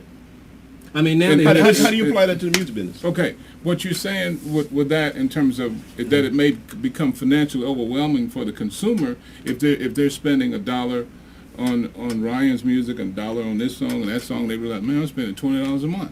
Well, to them, it's just the cost of music. Because we can't overthink what the consumer will spend and what they won't do. You know what's interesting about that $1? The thing is that I think that they're on the right track. Mm-hmm. I think the adjustment needs to be to the business model. I think the adjustment needs to be that you're not getting something that you can already get somewhere else. Mm-hmm. Like, you know, one of the things I wanted to do with live internet TV was bring artists on, and let's just say that you've got Jay-Z in New York, okay? Mm-hmm. And what we're going to do is we're going to bring Jay-Z on the show, and Jay-Z says, okay, well, I'm going to do my own internet TV show. and I can see the chat and all. But now, what I'm saying is that now, since you've got the interactive, you got Twitter, you've got this chat room that I have. Now you have an interactive piece. Okay. Now, if Lisa in L.A. types in, yeah, Jay-Z, I love you, blah, blah, blah, blah. And Jay-Z, yo, I see my girl Lisa in L.A., she blah. Now, Lisa in L.A. is losing it. Right. At that particular point. And even you playing with Stevie, okay? You're leveraging that. That's what you do in this business. That's what you do. The thing is that you got a lot of people who, you got some kids who play sax all over this country. And okay, yeah, Stevie Wonder sax player is going to be online, and he's going to be answering questions and blah blah blah blah blah. The point is that the thing that I think that artists have to start to look at is that now you're not going to be making money off of your music as much as you are going to be making money off of what your music makes you, who you become because of the music. That's what that thing said. The enemy is obscurity. Right. If nobody knows who you are, right. And it doesn't pay. And it's also about learning to build a brand and not just being... That's who controls the brand. See, if Airborne is controlling, and it's $1 to you, and they're making the connection for you, right? An advertiser is going to take note when you have 1,000 people who are vibing you at $1 a month. Right. And they're going to want a piece of that. Who gets that advertising dollar? Ryan Kilgore or Airborne? That made it happen. It's the same way with YouTube. And it's right, or someone who's blogging or podcasting, and advertisers are picking it up. That money's not coming to the podcaster necessarily, or the blogger. The content. Example: a couple of weeks ago, a week or so ago, there was a video that went viral where this little boy was outside on the tricycle and a dog attacked him and the cat chased the dog away. I saw that. You saw that? Okay. Really? When you go to, so now it's on YouTube, they got, I don't know how many million hits, but now you got a commercial that comes on before that where you get the option to skip the ad, but after 4 seconds of the ad. Right. But somebody's paying to be on that video. Right. And the person who put the video up there, like what Jerry's saying, is not getting a penny from the content. Well, they are at that point. I think it's, and I could be wrong. I think it's like 100,000 hits. Then they start paying you, but it's still a very minimal, small amount. Yeah. You So know, you got to control what the content that you are putting out. You have to be very careful as the songwriter and the artist for your brand. Right. You have to protect that brand because nobody's going to protect it for you, and everybody wants a piece of it. I think in the end, what's going to wind up happening is on the marketing, all the things that the artists are now having to do on their own. I think sooner or later, the artists, since they're creative people, they're going to eventually figure out a way to deal with this situation because they're going to have to. They're going to have to. I mean, if they're going to eat, they're going to have to figure something out. I mean, you've got, what you're trying to do in terms of, okay, well, when I do my record, this is the business model I'm using for a record. I'm pulling cats in, and you're going to get paid for it. Now, I remember when Van Halen was saying, well, yeah, everybody in Van Halen gets paid off of every song, no matter who writes it. And I remember people thinking, man, that's crazy. It's not so crazy now. No, it's not. No. Because I wish more, we would think differently if we had money in our pocket. Exactly. You would think business if you were a businessman. Jay-Z says, I'm a businessman. You know what I mean? And so when that's the other aspect is, when I think about my family in itself, my dad was a musician, my stepfather was a musician, but no one ever was doing it for a career. They were just playing at church, playing weddings, doing this whole type of thing. For the love of it. For the love of it, and so there's that, especially coming from a church standpoint. Oh, yeah. Are you playing for God or are you playing for Jesus? But the Bible says a man don't work, he don't eat. Get me started. You know what I mean? So everybody wants you to do something for free. Oh, I have man. friends now that hit me up on Facebook and they say, "Can you play a song for such and such? How much you gonna charge me?" What are you talking about? Like, don't come at me like that. You know what I mean? Because this is what I do for a living, and I have bills and I have things too. And if I'm doing everything for free, I already give back to the kids. But you want me, but you want this amazing moment for your fiance or situation, but you don't want to pay my worth or that type of situation. Right. You're already getting it at a discount. Even when you pay, you're already getting it at a discount. So I guess from that standpoint, it's like, man, I don't. People. Let me see. How do I say it? it's like the we get taught to be musicians and that's it. You know, you don't. Hey man, just play these drums. Right. You know what I mean? You don't have to think about the business. Yeah, and it's like, but that's the reason why they call it the music business. Right. And so the music part, that's great, and you could be the greatest musician and have no work. Yeah. Because you don't understand the business. Right. And then you could be the not so good and decent and be all over the country playing. And I know some musicians like that, and I'm sitting there like, wow, this dude is not really that good. I mean, compared to who everybody says is my favorite, but he's working more than the other cat. Yeah. You know, even me, you know, and even that too, sometimes we get caught up in playing with other major artists. And so they got golden handcuffs. I mean, you get locked in. Man. Because it's either now he's too expensive, he's not available automatically without even calling me and asking me, am I available? They always think you're on the road, and I'm sitting at the crib like, you could have hit me up. You know what I mean? You could have hit me up, you know. And so it's I mean, you know, it's a hard balance to have that. But yeah, I mean, I want to start, you know, from a musician standpoint, you know, teaching cats like, yo, man, like you have to be your business and like you're saying, be your brand, and you have the power to steer it the way you want it. So someone asked me one time, man, you're Ryan Kilgore. Why don't you have a deal? And I asked the question. I said, well, am I supposed to be looking for them or are they supposed to be looking for me? You know what I mean? And so, but that was an honest question because, like, well, I've never been at this point in my career before. Right. You know what I mean? When I got with Stevie, it was just, yo, let's go on a tour. Yeah, oh my God, let's go see the world. Right. And you're not realizing all the contacts I missed because I wasn't, you know, because maybe I was paying attention to the chick sitting over there instead of the promoter sitting over there. You know, or reaching out before I come and say, hey, who's this guy? You know what? This new jazz club? You know what? On that point, I had to learn that. Yeah. Being out with SOS for 12 years, I had to learn that. And the thing is that I'm gonna tell you what wound up being just as important as the contacts is the pictures, because the pictures would tell the story. Yeah. That's right. I didn't have to write nothing down. All I had to do was just take the picture and post that joint, because those pictures are where people, just like with you. Okay, well, you had the video. Now imagine if you didn't have that video. Yeah. Well, when I first started with them, YouTube hadn't really struck out yet. Right, but that's my whole point. So the thing is that, you know, you don't have a video, and I'm saying, yeah, he's Ryan Kilgore, yeah, and I'd say all day, yeah, you were Stevie Wonder, but it doesn't have the same impact. Right. And so what I'm saying is that I had to learn about marketing myself in this business. Yeah, as an engineer, I had to learn about marketing myself, you know, saying, okay, well, no, I'm actually out here.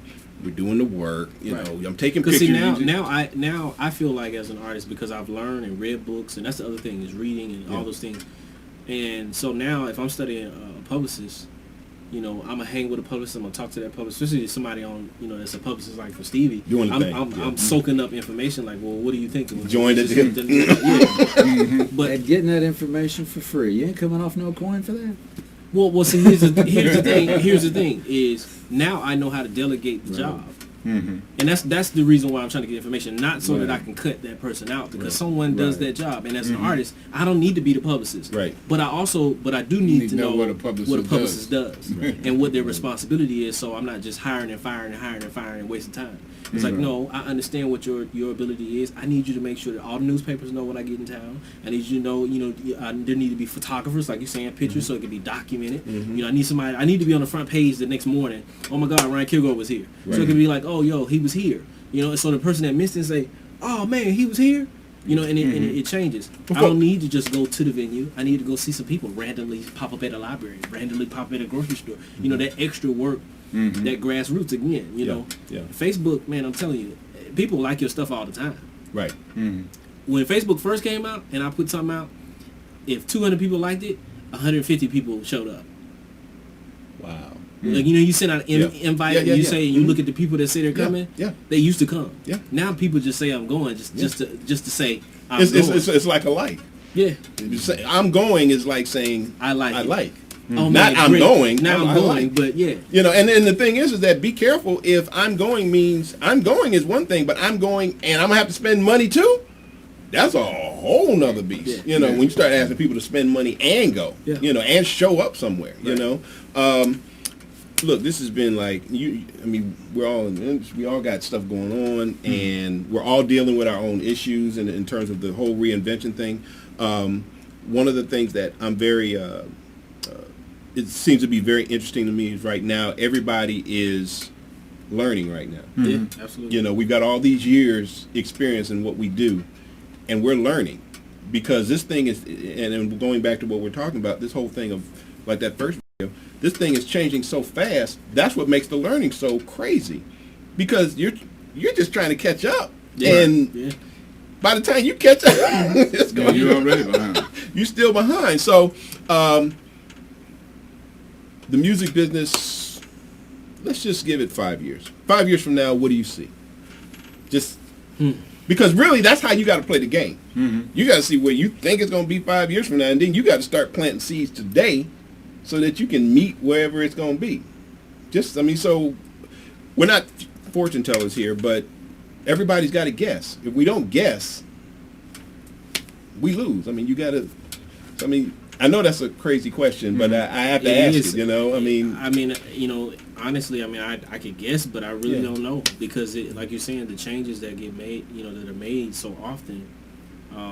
But again, I guess I'm embracing the old school way of thought. You know, and, I like that way. You know, to recycle it, to you know, give the music away.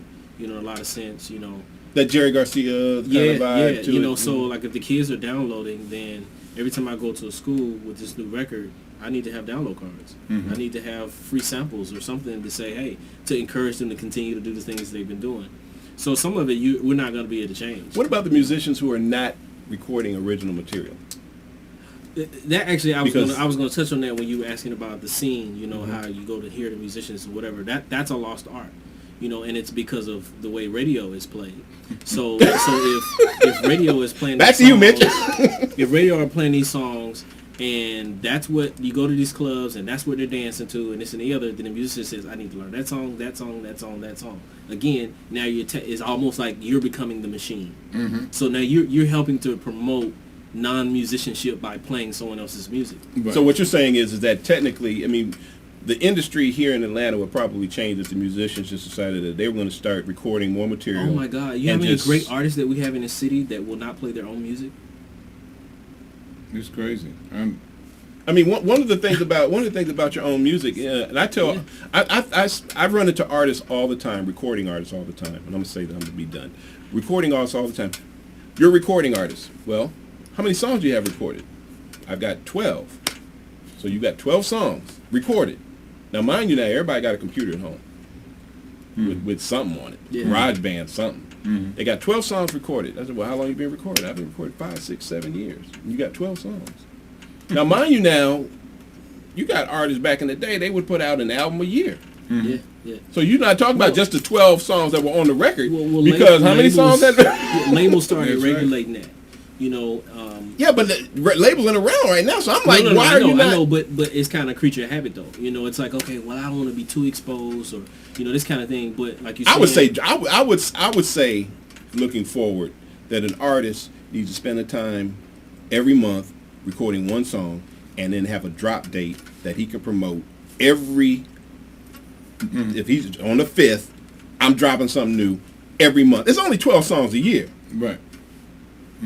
Drop on the 5th. Oh man, Ryan Kilgore, you know, every time on the 5th, on go to his website, you know he's gonna be dropping something new every. Now you got something where your audience is saying, okay, get $1 each. He's giving. That's a good one. Yeah, you know, he's giving something to me. Oh, you know, I mean, don't get me started. Do that. Also, not only are you dropping that one song a month, you're also documenting the process of doing it. Hey, I'm in the studio with Mitch. Mitch is doing a vocal overdub for me, blah, blah, blah, blah, blah. And you drop, there's only 3 seconds with a camera. And then drop that on Facebook, or you got your Facebook channel, blah, blah, blah. So in other words, not only are they getting material, now they're starting to see the whole background story behind the music. Now and I think that's the thing that has to happen with the music business, that the artists are going to have to give more now than what, you can't just say, okay, well, I'm just going to, you're going to have to deliver on what you say you are. If you are a recording artist, you're going to have to create, you're going to have to record, and you're going to have to deliver. That's the first thing got to happen. Then the second thing is you're going to have to pull them in. You're going to have to give them something, like we said back in the day. Yeah. We had the jackets, right? So we knew what was going. Well, okay, now people ain't reading. They want to see. They want to see the video of the 20-second video where you pulled in whoever musician you got in town that you playing with. You say O'Teal. Okay, O'Teal's playing bass. Okay, boom. I got O'Teal playing bass. We working on the track. A new track is going to drop on the 5th. Check it out. It's going to be blah blah blah. So now. People, they every day, because it's only 20 seconds. Yeah. But it's a big 20 seconds. Yeah, it is a big 20 seconds. I mean, again, I've been embracing that. We were talking about that outside, about this record and hearing stories and talking to Ronnie Foster and, hearing conversations with Chick Corea and all these people remembering their session they had when they wrote this song together, and having that moment. So for me, it's many of the musicians on this record. Some of them are out in L.A., so I can't get to them. But I'm asking them still to record a video of them recording. Doing the track. So that I could at least have this moment of, wow, look at him. Oh, that's going to be nice. Right. Even though I don't have the file yet, he sent the video, so I'm excited about it. You know what I mean? Yeah, exactly. And you create this ongoing relationship, and I think that's the work we're talking about. Yeah. They're going to have to work. Yeah. There's no way around it. But, I mean, Rashida, I think this is the Rashida. She's in California. Okay. Frankly, I got to tell y'all, I understand where the technology is and all the other kind of stuff, but I just get off on the fact that somebody in California checking us out in Atlanta, and she's typing in, you know what I'm saying? She says no CDs or music stores if they still exist. She's saying in reference to the 5-year question. So in other words, her thing is that's going to be gone. It's over. But just to kind of use your 5-year reference in reference to my industry, to radio, I realized in 1996 when Clinton was in office, and they completed the deregulation of the Federal Communications Commission with the Telecommunications Act, which restricted how many stations an individual company could own versus radio, television, and newspaper. That was huge. Because you think about that, that's considered a monopoly. If you can control newspaper, radio, and television in one city, you can influence people's thoughts and ideas. Right. So, but when the deregulation started, and I saw what happened, it began the glutton of companies buying radio stations purely for profit. So you look at it like this. The people that used to own radio stations were broadcasters at heart. Like when you talk about what you play, you playing from here first. You know, at some point you say, man, I may need to take what I played from my heart and make it a little bit more commercial so I can get some money. So you kind of dilute that, but to still the initial process. So that's the same thing in radio. So now the people that own radio stations are not broadcasters. They didn't wake up in the middle of the night and said, I want a radio station so I can broadcast to a community and play music or give information. That doesn't happen. So looking at it now, fast forward 5 years from now, radio can only exist if it's being relevant in people's lives.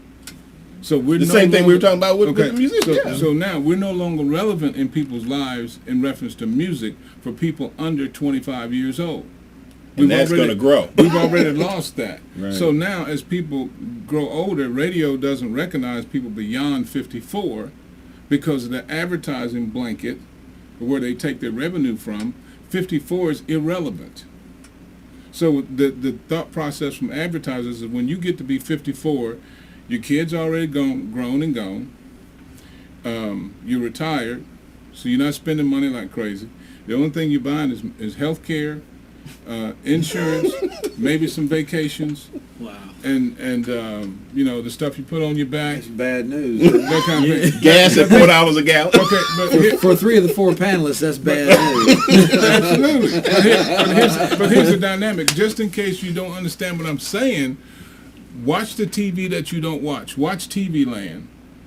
That's playing the Beverly Hillbillies and Gomer Pyle and Gilligan's Island. Look at the commercials on that channel versus what you see on MTV, on MTV or BT, one of the contemporary stations. Yeah. So now eventually that audience is going to die. Yeah.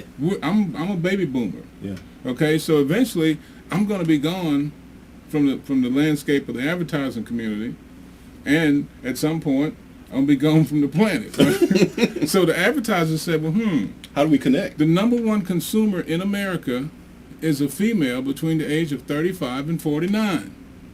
They spend more money than any other consumer in the world. The advertisers know that. Now, if you're married and you're between ages 35 and 49, the wife controls 85% of the gross household income. That's research by fact. Woo! So if you got children that are 5, 6, 7, 8, 10, 12 going into high school, the wife in the house is deciding what clothes they wear and where they come from. She's deciding what kind of toilet tissue you got, the toothpaste, the laundry detergent, the carpet, the curtains, the furniture, the food, everything. She's making that decision, right? Now you as a man with your chest stuck out saying, baby, I'm getting ready to go buy a lawnmower. You were right, right? That's your decision, right? And she said, well, where you going? Well, I'm going down to the hardware store. Well, I saw in the paper that this store over here got them on sale. You go marching over there, and guess what? She just influenced your purchase. Wow. So 85. So now, just picked your dadgum line. So from a consumer standpoint, radio will be at a standpoint in 5 years from now that they will not have an audience to sell to unless they can continue to be relevant, and music's not it. So if you look at radio, more stations are having to go to content. Talk radio, spoken word radio is now the top earner in the industry. In this market, WSB is the #1 station in the market. Get out of here. WSB I didn't know that. I mean, I listen to 92.9 The Game all the time. Spoken word. It's spoken word. You know, that's better than listening to that same 5 records you heard yesterday. Yeah, absolutely. And some of my people in my team, you know, they fuss at me because I'm a huge Falcon fan and I love sports, and I like listening to you know people talk. You know, especially about things that you're interested in. So that's the thing about radio. The reason why those morning shows work and those afternoon shows work, you know, because people are talking. Yeah. So it's less music and it's more talking and it's more gossip and it's more. What was the saying used to be? About more music, less talk. That's over. It's what Mitch is talking about, though. It's relevant. It's relevant. Yeah. So 5 years? 5 years, man. Radio's gone. What radio's else? gone. I mean, as far as music, it's already out of here. I mean, because I think that Pandora, and I think they pay 0.6 cents, right? You know, in terms of royalty rate for a song versus what it used to be on the radio. I'm not sure what. Well, radio doesn't pay that much. Radio pays BMI, ASCAP, and CSAC. Right. You know, that's what mechanical royalties. Right. But I'm just saying. I mean, 0.6 cents is not very much. Right. But Pandora is getting hit the hardest because they're what we call a peer play, where you can select what you want to hear. Okay. And streaming is different. Streaming is like radio. When you hit the button, it plays. Whatever it plays, that's what it plays. Yeah. But peer play, you actually got a paper trail. There and you can type in, I want to hear Ryan Kilgore. Boom. You hit the button, and it plays Ryan Kilgore and everything that's similar to him. But it keeps coming back 4 or 5 songs later and play one of his songs. So they get charged more, and they've been screaming with the Congress and everything else, trying to get radio to pay the same thing that the peer plays play. But the thing about it is they're really afraid of that because radio was a point of music discovery, which is it no longer is. But the thing about it is like to run a commercial on a radio station can be, say, $250 for a 60-second spot, right, in a major market. If I play your song and your song is 4 minutes long, I have given you, you know, over $1,000 in airtime. So now the question is, if that's the way you need to be paying dance, then you need to pay us. Right. If you want us to play your song is 4 minutes long. I spot you $250 a minute. 4 minutes times 4, that's $1,000, dog. Hook it up. I'll play that song 5 times. So that and that's why it's cornered where you only hear the same music. And that started in the 50s and in the 80s. In one fast forward to the 80s, I know where you're going. Neil Young, in one of his many incarnations, shows up with a bebop band called the Shocking Pinks and does a tune called the Payola Blues. Yes, sir. Oh, you want to get your song on? Oh, that's going to cost you, son. The Payola Blues. Oh yeah. Wow. Yes, sir. So for independent artists, I don't have $1,000 just to give away, just to get it. No. You know what I mean? Like, then you better get $1 a month. Somebody says even some national artists who come here play mainly covers. Covers, yeah. Let's see, because they know that it's a sure thing with audiences here. I mean, so I guess the question would be: is it an Atlanta thing? No, it's not. When I saw, you're going back, because I guess I'm one of the guys that we're going to be dead and off the planet and off the air. But when I saw Heart, when they were touring, late 70s, 80s, their first encore was a cover of Led Zeppelin's Rock and Roll. Man. And the crowd went nuts because there happened to be a lot of Zepp heads in the crowd. Well, Stevie does it. Yeah. We go to a different country, he'll usually pick a song that was very popular in that country. You know, but I look at it from an artist standpoint. I look at it from creating that relationship. You know, so it's not always. There's nothing wrong with covers. Yeah, it's nothing wrong with covers. No. You know, and some of them are good segues into this song right here inspired this song. You know, that kind of thing. But the other aspect, you know, and I guess talking from a jazz musician, you know, they initially just got taught to stand there and say, "Hi, my name is Ryan Kilgore, and this song is called Jesse's Girls, and it's on my record. Here we go." Wow. Did you like it? Great. All right, next song. That, you know what I mean? Yeah. And there's no true interaction with it from the standpoint of, you know, and I mean, that's a hard one. Yeah, it is a hard one. I think one of the things that has to be recognized, and this is why I think that I'm seeing that you have some people who look backwards and they're not happy. But then a lot of times when I see people who are looking forward and being proactive, they have hope. It's hard to have hope when you're looking backwards. No, you can't. You know, and I think one of the things that, you know, because I write, I produce, I do things. I mean, I'm constantly in there in the studio messing around with something, trying to come up with some ideas, you know, and I still get my checks. I still get my royalty check. Matter of fact, you probably played a couple of my records back in the day. You know?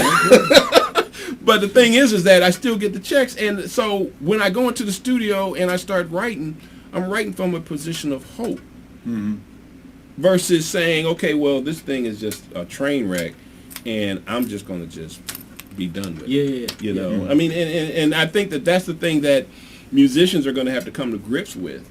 You know, either you're going to just die on the vine, or you're going to have to get out there and fight and try to create something out of yourself that has value, because the public doesn't care. Right. And that's the thing I think the musicians have had a hard time understanding. They but just that's don't. to my point of the reason why I'm spreading the love. You know, because I want the musicians on my record, from this record on to how many of the records I'm blessed to do, for the musicians to be excited that I call them and say, "Hey, man, I want you on this record." That's that hope. Because we are a team, we're a family, and it's us against them. Yeah. You know what I mean? And from the stance of, if I'm making the money and you're not making money, then you're homeless, or you're not, you know, you're not encouraged to have that type of hope. I think there's an extension of what you just talked about, because I'm looking at what's sitting here, you know, what we got sitting here, and what our expertises are.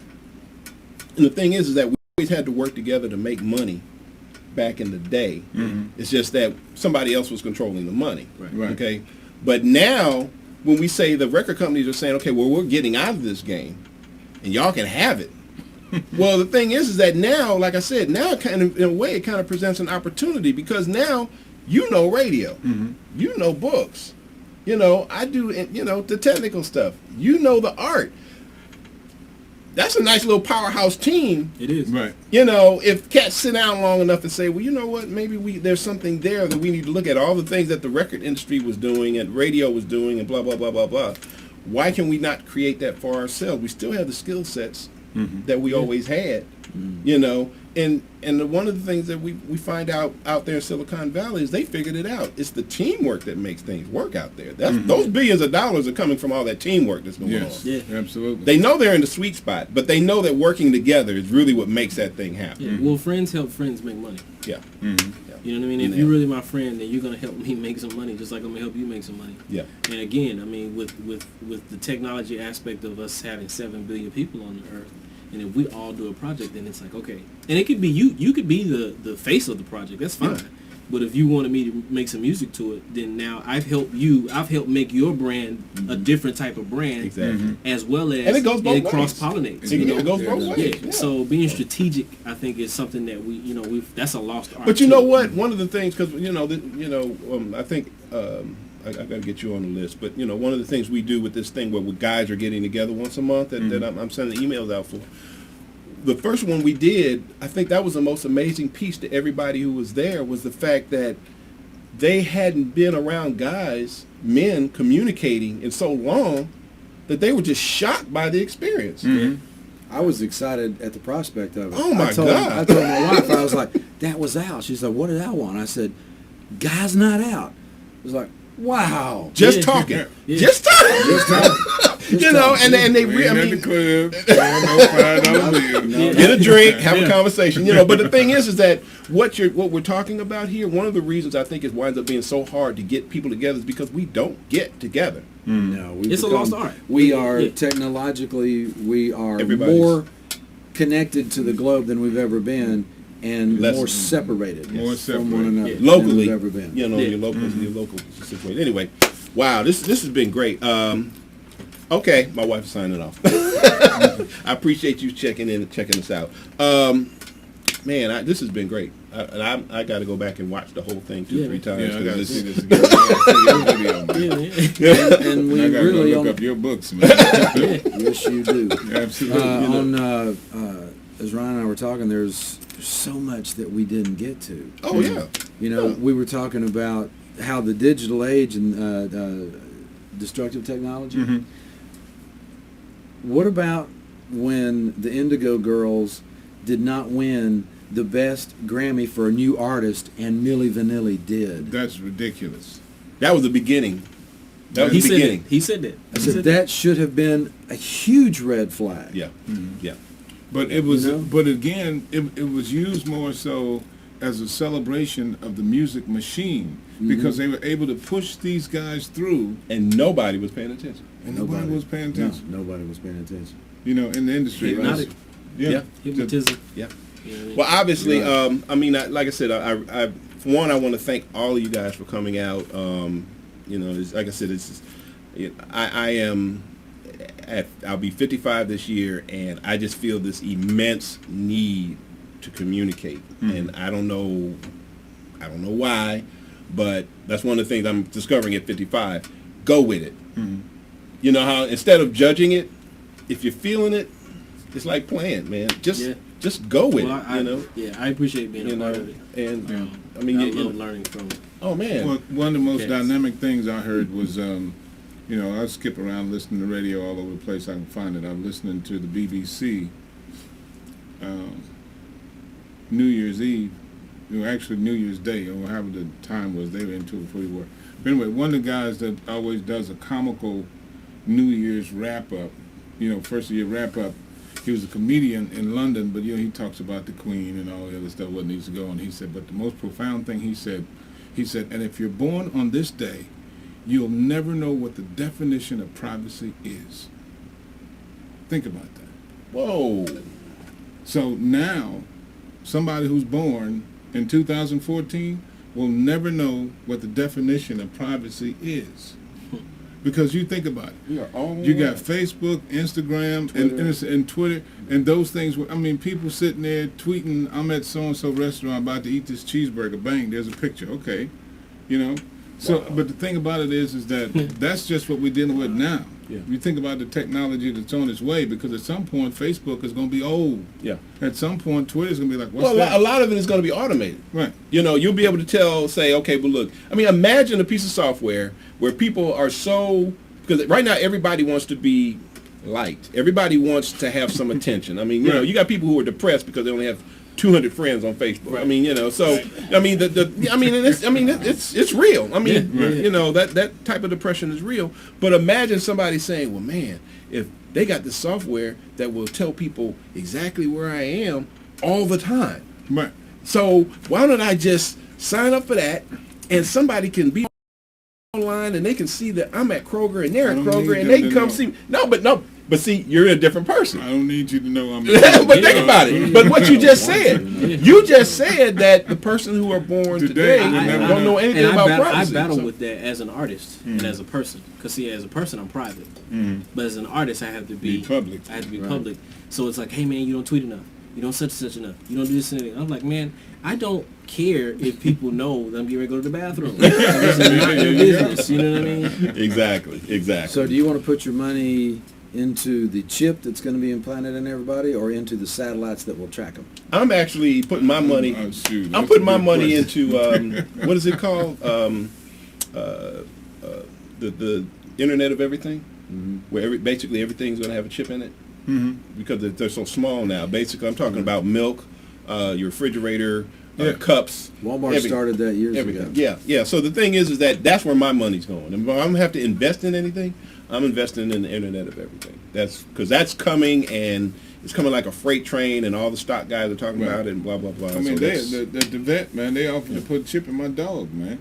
Oh, yeah. You know, this was when I had one, they had 4 years ago. Yeah, they had a chip. You got low jack in your dog. Pretty much. Hey y'all, look, we're gonna get out of here. But anybody who was hanging around with us, listening to these old guys talk, well, we got a young guy here. Speak for yourself, man. Yeah, but listen to us talk, and I appreciate that, and then I think that obviously, I don't know how we're gonna do it. We got to do something again or something. I mean, I think that because, like you said, it's going to be a huge thing, because one of the guys did make a good point. He said music is not going anywhere. No.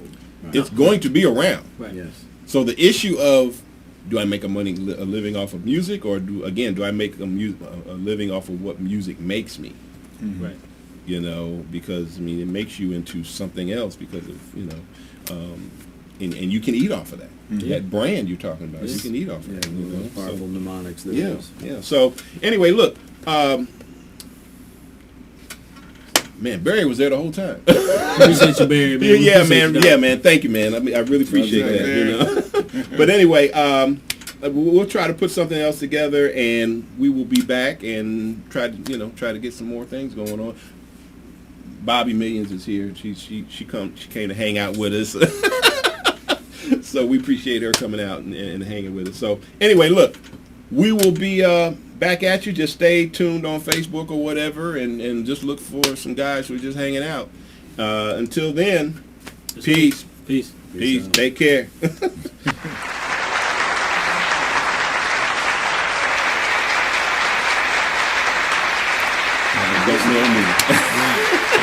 Folks out there. You